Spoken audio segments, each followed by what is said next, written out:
Hello, good afternoon mga Bibi Loves. So for today's video ay gagawa tayo ng chop suey. So nakapag-prepare na ako ng mga ingredients at syempre nagigisa na ako ng sibuyas and then garlic.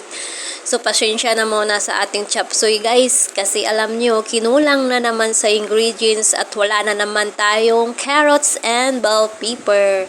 So tuloy pa rin tayo sa ating pagluluto guys kahit kulang man tayo sa ating ingredients. Ang mahalaga ay makagawa pa rin tayo ng chop suey.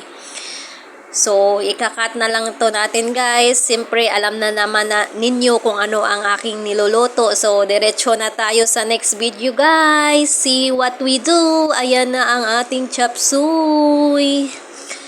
So, natimplahan ko na rin siya guys. So, imimix ko na lang and then titikman ko kung ano ng lasa niyan. At syempre, kung pwede na ba siyang iserve. So, ayan. Nagawa pa rin ni Bibi Loves ang ating chop suey, ang ulam sa ating tanghalian.